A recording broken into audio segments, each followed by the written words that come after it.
Hey everyone, happy late Wednesday. It is September 12th, which is the day before my birthday. So if you wonder why I'm wearing a red dress, my lovely friend Katie is taking me out tonight, and why not just wear it for everything I have to do today? Facebook Lives, other podcast interviews.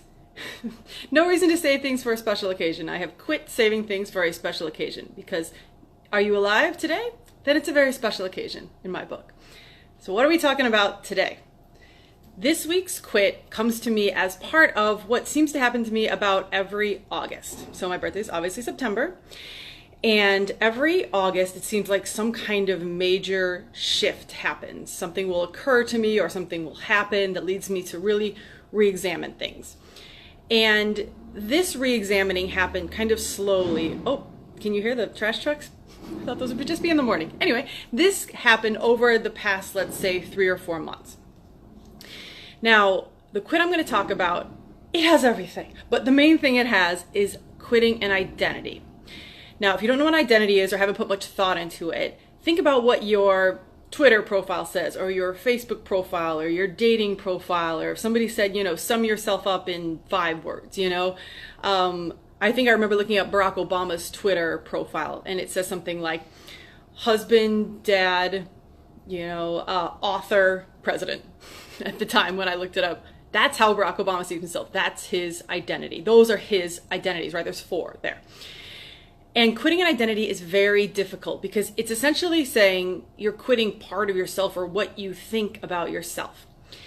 And it's so important that I wrote an entire chapter about quitting an identity in my book that's coming up, Quitting by Design, shameless plug, September 28th.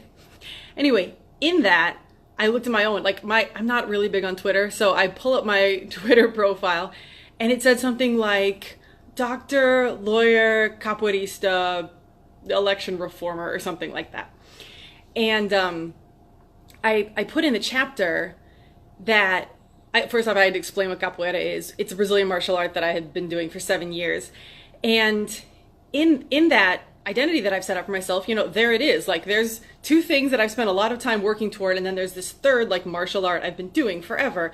And let's just say it was significantly cooler than the 2 things that came before it. Capoeira is sexy, it's like a dance fight, there's gymnastics, there's singing in foreign languages, and there's a fight, it's a martial art. And so a lot of people will be like, yeah, she's a doctor lawyer, but she's also this much, other cooler thing. Anyway, so as part of my identity, capoeira was kind of solidified in there. And I've been doing it, like I said, for 7 years. And I know I've brought it up on other podcasts. There's not a podcast. On other Facebook Lives before. And when I started off, I was bad at it. And I said, okay, you are going to stick with this. You tend to quit things that you are not great at. Let's stick with this thing. This is a huge challenge. Okay, you can do it. So stuck with it for years and years, but playing the actual, getting inside it's called the roda, the circle where we play, doing that was so much more difficult than anything else I had tried. And I kept thinking to myself, when is the day going to come that I'm going to want to do that? I was petrified to get in there. And it wasn't because I thought I'd get kicked. I've already been kicked. I have this nice scar on my face from capoeira. It wasn't that. It was just that I didn't love it. All I wanted to do was get the playing over with as fast as I could and then get on to playing the instruments. And those of you who've been my Facebook friend for a while, or maybe an Instagram friend, you know that I have posted video upon video of me singing these random Portuguese songs. I'm playing this thing that looks like a tambourine, or I'm playing some other instrument, and I'm singing capoeira songs. But those of you who've known me in this past 7 years, how many times have I posted a video of me playing capoeira? Something near 0. And as the years went by, I technically got somewhat better. Not probably as good as I should have gotten for how many years I'd been doing it. But the love never came. And there's a lot of things that I realized in this once that kind of struck me. It struck me this past May when I was I just don't, I was getting higher up in chord levels and there's more responsibility. You're supposed to get in there and want to play, and I didn't. All I wanted to do was go grab an instrument because, contrary to how much I didn't want to play capoeira, all I ever wanted to do was get to go play the instruments and sing, because capoeira is done to live music that we are playing. It is my extreme happy place to be playing and singing in the capoeira circle. So the more I thought about it, I was wow, I'm doing this thing that I don't really love. for the like few minutes per class or per whatever that I may get to be singing, I'm going through a lot of like, my body was not loving it. I have this hamstring injury that I was trying to train in spite of. And it felt like this dirty secret that I had to keep hidden, that I didn't love playing capoeira, that I just really wanted to play the music. And that internal conflict was eating at me and eating at me.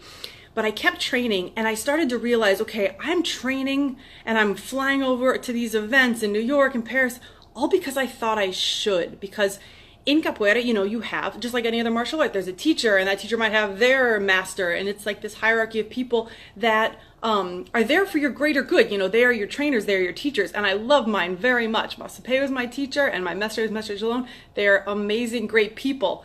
But in my life, I have a credo of freedom. And when I stopped and realized I was just doing a lot of things because I thought that one of those people would want me to, not because they put any specific pressure on me, but just that like, okay, I'm doing this thing solely to please another person and not because I really want to, I had to stop and take like a hard look at why am I doing this? And it gets back to that identity thing, is a lot of my identity was wrapped up in like, this is the one thing that makes you cool and different. And I had to stop and realize, okay, I actually wrote in my own book, I said, I can't imagine ever leaving capoeira, but if I do, it'll be okay because I have several other identities. And you know, like they sometimes say like, what would you do if you could write a letter to your 15-year-old self? Well, somehow my 38 or 9-year-old self, because the book's like two something years old at this point, wrote a letter to my 40-year-old self to be like, guess what? If you choose to quit capoeira, you're going to be okay. You have these other identities. So if you are in a situation where you are doing something, you have a lot of identity wrapped around it. You're a teacher, you're a nurse, you're a doctor or a lawyer, you are a triathlete, you're a marathoner. Anything that you've built an identity around that may not be serving you anymore, I feel you, because those are not easy quits. But if they aren't serving you, then think about the fact that you probably do have a diversified identity. You're probably not just one thing. You may also be, you know, a wife, or you may be a husband or a father or a mother, or you may have, you know, maybe a musician if you're trying to quit your main thing. You may on the side have these other passions. You may be an artist. You may be a teacher and you want to quit the artistry. You may be quitting the marathons, but you're still a nurse. Like, there's so many things that we are. So if you have to face an identity quit, take solace in the fact that, you know, you're not quitting a part of yourself. You're just having to kind of de-identify with it. And sometimes it'll still always, you know, that made no sense. Sometimes it will still always.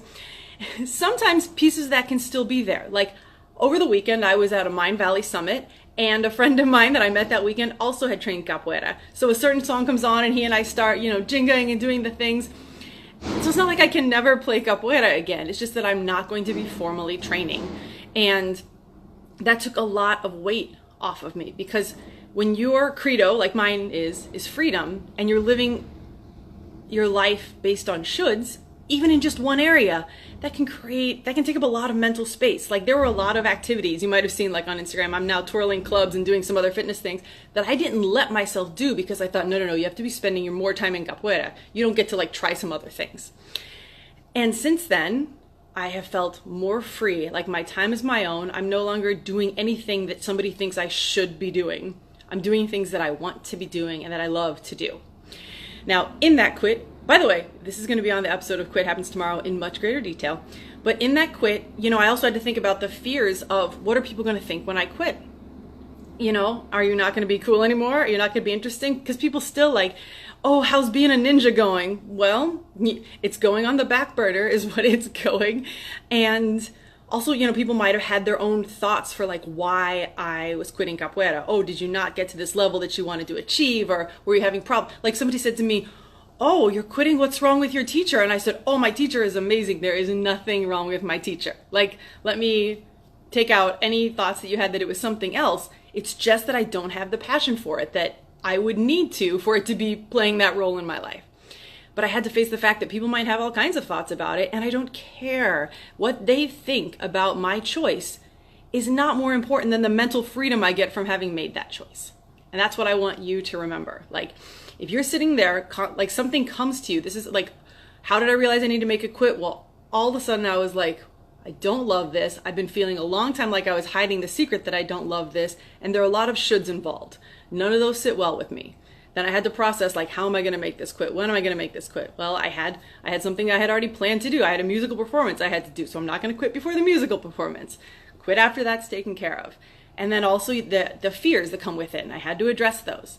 So think about your own lives. Is there something that you may need to quit, but you've got an identity wrapped around it? If so, like I said, not easy, but not impossible. And in 2 weeks and 2 days, the book will be out and you can read all about it. But if in the meantime you have any questions, you can ask me directly, or you can go over to Quitopia, your humble home on Facebook for all things quitting. That's a little Facebook group. Would love to have you join us there. I do an extra Facebook Live every week there. Or you can check out the Quit Happens podcast. Tons of people who quit identities are there as well.